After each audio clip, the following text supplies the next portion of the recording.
Jake and the Neverland Pirates. Jake Saves Bucky.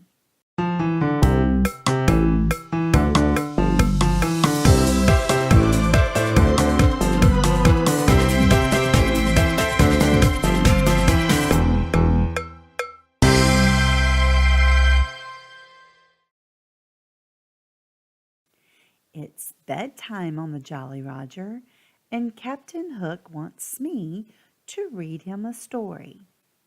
Smee finds an old scroll. "Here's one I've never seen before," he says. The scroll says that Jake's ship, Bucky, has to race against Hook's Jolly Rogers the very next day. And if Hook wins, he'll get to keep Bucky as his prize.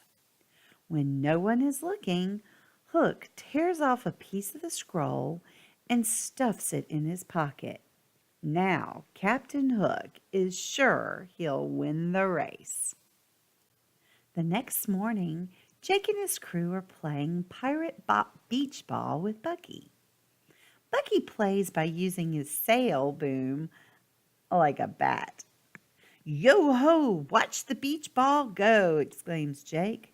Oops! Bucky hits a little too hard, and the ball goes flying over the rail. Cubby goes to get it, but Hook snags it first. Hook climbs aboard Bucky and hands the scroll to Jake. "It says here Bucky has to race the Jolly Roger today, and if he loses, Hook gets to take Bucky," reads Jake. That doesn't sound fair to Jake and his crew. "According to the Neverland Pirate Code of Rules, you have no choice," snickers Hook. Jake and the crew get ready, but Cubby is worried. Jake, what if we lose the race? We can't give up Bucky," he cries. "Cubby, we're not going to lose," replies Jake. "We're going to win. Yo-ho, now let's go to the starting line." The race starts at Shipwreck Beach. First, the crews will race to Mermaid Lagoon. There they will have to solve a riddle to move to the next stop. Another riddle at the second stop will lead down to the end of the race. With Bucky at stake, there's no way Hook will play fair.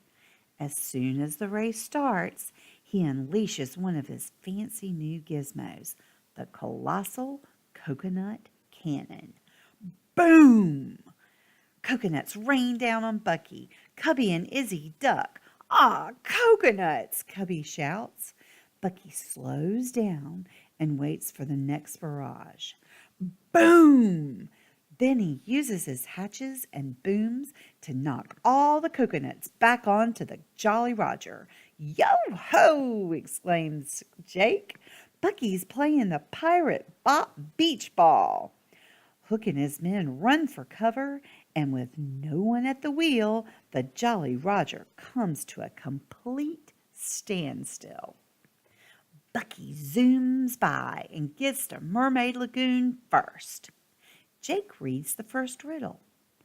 "Find a fish that's not a fish."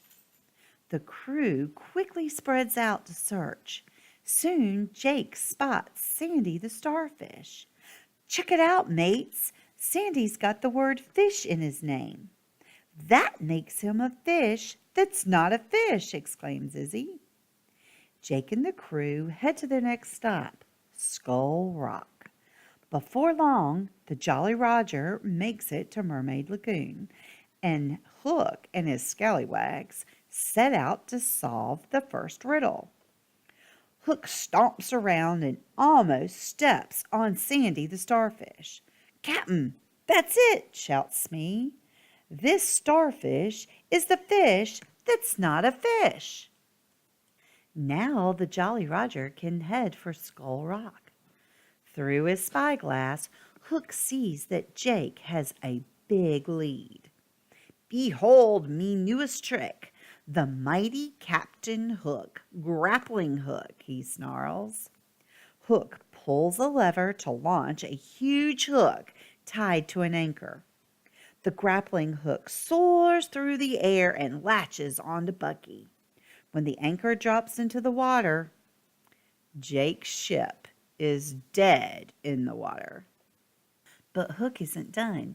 Engage the pirate propeller, he commands. A large propeller appears, and the Jolly Roger surges ahead. Hook waves as he speeds past Bucky. See you later! Finally, Jake is able to pry the hook off of Bucky. Bucky and the Neverland Pirates hurry towards the next stop, but Hook is far, far ahead and has already reached Skull Rock. Hook has just one riddle left to solve.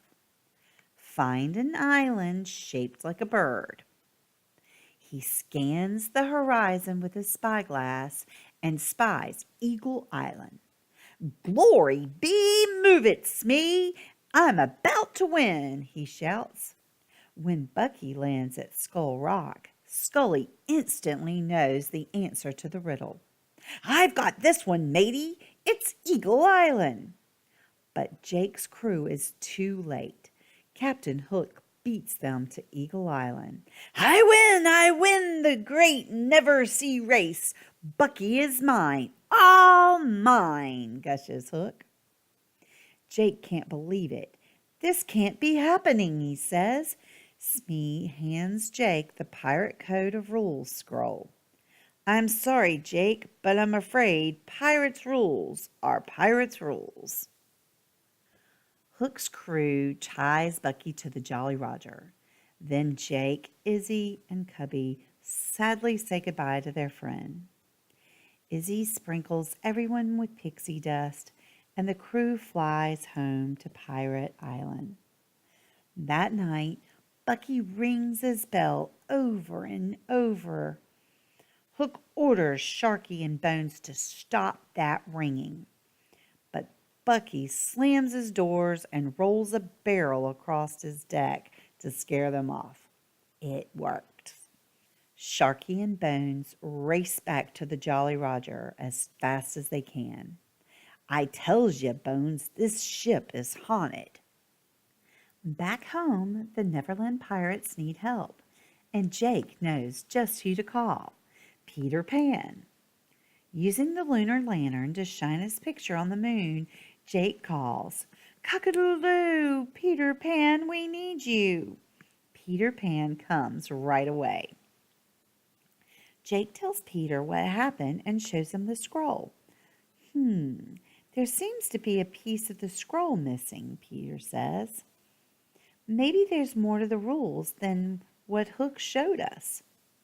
Quickly to the Jolly Roger, exclaims Jake. Peter Pan and the crew quickly fly to the Jolly Roger to search for the missing piece. They look absolutely everywhere. Finally, Peter looks in the pocket of Hook's nightshirt, and he finds it. The friends read the missing piece and discover they have one last chance to get Bucky back. They have to go to the island of Belle and bring back the golden bell before sunrise. But there was also a warning. Pirates, beware. A mighty dragon lives on the island of Belle, and he doesn't like visitors. Peter and the Neverland Pirates head off and soon land on the windy, fiery island of Belle. With his spyglass, Jake spots something golden hanging from a giant tree in the next valley. It's the golden bell. But to get the bell, the friends have to face a blistery wind and hike across a field of hot lava. All of a sudden, the dragon appears, roaring and breathing fire. Peter Pan has a plan. Jake, you and I will distract old Furnished Face. And Cubby, Izzy, Scully, you run ahead and grab the great golden bell. Peter and Jake soon have the dragon twisting, turning, and chasing his own tail.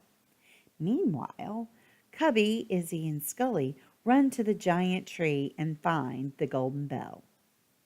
Just then, Jake and Peter return to help. This old dinger sure is heavy, says Peter Pan. A little bit of pixie dust will help us get it back to Bucky, Izzy says. Peter and the crew sail over to the Jolly Roger just before dawn. A surprised Hook asks, Peter Pan, what are you doing here? Jake shows Hook the repaired scroll. It says we can rescue Bucky by bringing the great golden bell back before sunrise. And we did it, he says. Barnacles, grumbles Captain Hook. Everyone rushes to tell Bucky the good news. We did it! We saved you from Hook, cheers Jake. Izzy smiles. We'll never let you down, Bucky. Never, ever. Then they all wave goodbye to Peter Pan and thank him for his help. That's what best mates do, Peter Pan replies. Cock-a-doodle-doo. The end. I hope you've enjoyed the story of Jake Saves Bucky. Make sure you come back to hear more stories from Grandma.